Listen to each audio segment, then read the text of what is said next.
নারায়ণগঞ্জ শহরের চাষারায় শহীদ জিয়া হলে আগুন লাগার ঘটনা ঘটেছে। খবর পেয়ে Narayanganj fire service and civil ডিফেন্সের 2টি ইউনিট আগুন নেভাতে সক্ষম হয়। মঙ্গলবার সকাল 9:30টায় জিয়া হলের ভেতরে এই ঘটনা ঘটে। বিষয়টি নিশ্চিত করেছেন Narayanganj fire service and civil ডিফেন্সের উপসহকারী পরিচালক আবদুল্লাহ আল আরেফিন।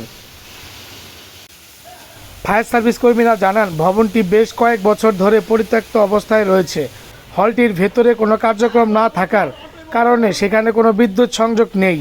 আশেপাশের কেউ সিগারেট খেয়ে ভেতরে ফেলার কারণে হয়তো আগুনের সূত্রপাত ঘটতে পারে।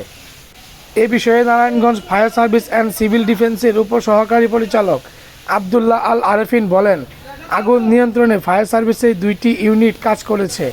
এ ঘটনায় কেউ আহত হয়নি।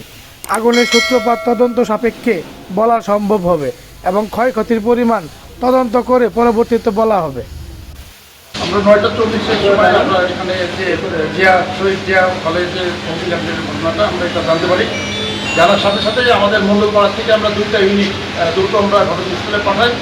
আমরা এসে এটা যেটা দেখেছি যে এটা একটা আসলে পরিত্যক্ত অবস্থায় ভবনটা আছে। এখানে অনেক ভিতরে অনেক জিনিসপত্র ছিল, যেটা অনেক আসবাবপত্র সহ পরিত্যক্ত অনেক জিনিস ছিল। সেটাই সম্পূর্ণ আমরা দেখেছি আগুন জ্বলতেছে এবং যে উপরে যে সিলিং ছিল এই সিলিংটাও সমস্ত আগুনের তখন এটা জ্বলছিল। আমরা এখানে বিভিন্ন ককশিট জাতীয় বিভিন্ন কার্যবস্তু এখানে ছিল। আমরা এসে দ্রুত আগুনটাকে আমরা নিয়ন্ত্রণ করি এবং এটা এখন বর্তমানে সম্পূর্ণ আমরা আগুনটা নির্বাপন করেছি।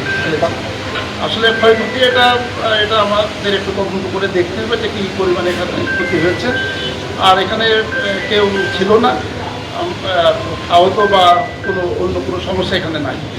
আর কজ অফ ফায়ার যেটা এটা আমাদেরকে একটু তদন্ত করে দেখতে হবে যে নিচে যে অনেক জিনিসপত্র ছিল সেখানে কেউ সিগারেট খেয়ে ফেলছে কিনা বা ইচ্ছাকৃতভাবে কেউ লাগাইছে কিনা, এটা আমাদের একটু তদন্ত সাপেক্ষে আমাদের এটা দেখতে হবে।